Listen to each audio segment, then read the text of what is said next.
Welcome back, live stream viewers. Thank you for joining us. And we get to talk to Eradajere Oleita. I'm so excited. We got to meet this morning, which is really great. You are an emerging leader with Circularity, and you're the founder of the Chip Bag Project. We talked this morning about a story of a brand dropping 100,000 pounds of Mylar on your front door. Tell us a little bit. Holy. And without telling her.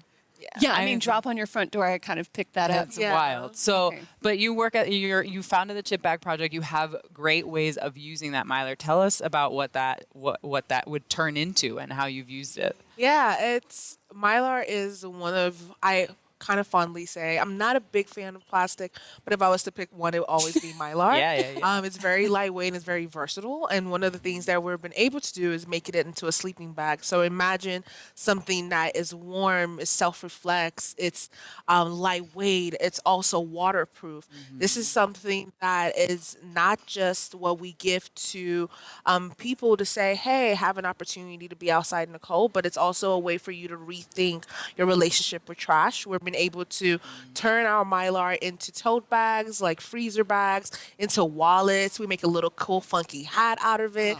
And there are just multiple things that we can do. And Mylar is one of those products that almost every industry is using currently. And if we're able to give people a moment to reimagine what you could do with this, that's what Chip Bag Project is all about.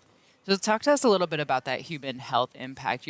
Especially for the sleeping bags, and there's like two things come to mind. How do you know, or how does the materials industry know that it can keep you warm outside? Kind of part one. And then what does that mean for human health for folks who need that kind of protection? Yeah, so one of the things that I always tell people about Chip Bag story, like the origin story, is I was never going to give somebody something I've never tried before.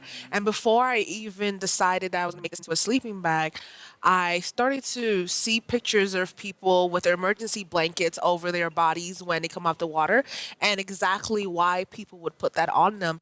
And then thought to myself, okay, if we're going to make this into a sleeping bag, what is the harshest conditions that we can possibly test this out so we can know it really works? So on a very, very cold day, -5 degrees, in the snow, there's a video on our social media if you want to watch me sleep outside in the snow in our Chip bag. And I was able to test that out, and I slept outside for a little over like 6 hours. And I'm somebody who is anemic, so like I get cold extremely quickly. And it worked. And when it worked, I kind of just sat in the back for a bit and was like, we might have something, you know, we just might have something. Yeah. And now when we give this sleeping bag, when I gave my very first sleeping bag out to someone, the first thing he said to me was, and you want me to do what? Yeah. And I was like, I want you to hop in the bag and Be a chip. Just try it out a little bit, imagination circle. And what I had to do was show him my video, because in order for you to trust me, you also have to know that at times I'm able to take a leap of faith on my ideas too as well. So when I showed him the video, he was like, okay, I'll trust you, but now I don't know. And when he got into it, we do have a padding inside of our sleeping bag. It is quite comfortable. And it's also something that immediately when you get inside of it, you get warm. Cool. And that was the first thing he said to me. He was like, I'm actually warm. I'm like, I told you. Yeah. But I, with the chip bags, we also have to know that, again, it's a trust exercise. If I tell you have a chip bag sleeping bag, the first thing you're going to do is, what? Yeah. and right, but when somebody sees it, when somebody interacts with it, they're able to know that, okay, this is actually something that works. Yeah. And what kind of impact has that had? You're from Detroit.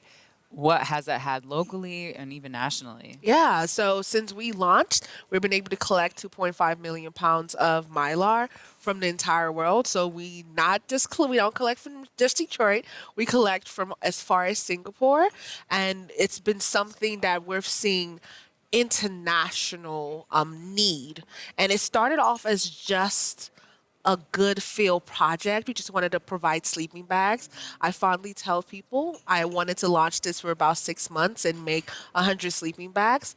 And then a couple of days in, I'm on CNN. And then about a year into it, I have 1 million pounds. And then I'm just sitting there like, I kind of did something, Mom. And so this has been something that we've seen impact people's thinking, right? So when I was a teacher, this project and working with Mylar was how my students will always challenge me, because we started recycling programs. It would be like, Miss Arata, what do we do with the chips? And I will always sit there like, let's make a ring, let's make a wallet, let's make a bracelet.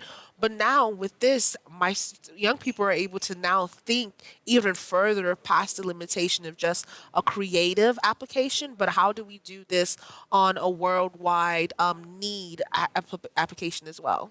That's amazing that the source is so wide. Yes. Can you tell us a little bit about where, not just geographically the source is, but who is sending you material, what kind of like variety, where is it generated? Yeah. And some of the challenges we talked about, some people don't listen to instructions. Yes. So what does that mean for you?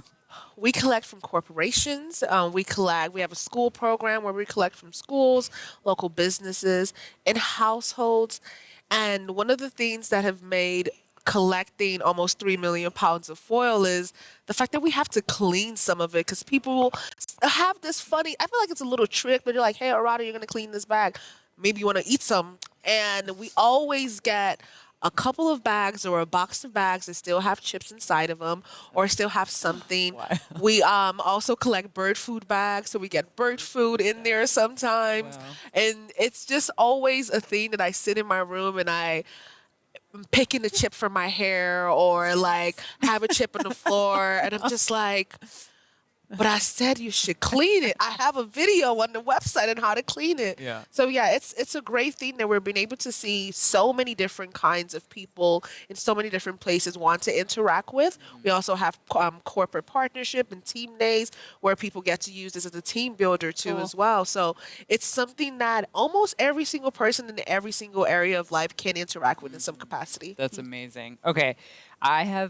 We wanted to make these fun, so we have a little Mad Lib for you. You don't have to fill in the blank with one word, but with the time we have left, fill in the blank. Circular opportunities are right under our nose. We should be looking at Everything. Yeah. question everything. Question everything. Okay. Yes. You are an emerging leader in circularity. You wished experienced leaders in the industry would blank. Invest more. Ooh. Dollars, time. Everything. Invest your Do more. knowledge, invest your time, and invest your dollars, because it's very necessary, especially when young people want to figure out what to do next. Amazing. Yeah. You're from Detroit, but your family's from Lagos? Yes, I'm born in Lagos, Nigeria, and I love to tell people I'm a Nigerian American. We're still figuring out, but I'm mostly a Detroiter right now. Amazing. Yeah. Thank you so much for joining us and Thank bringing you for having bringing me. you here.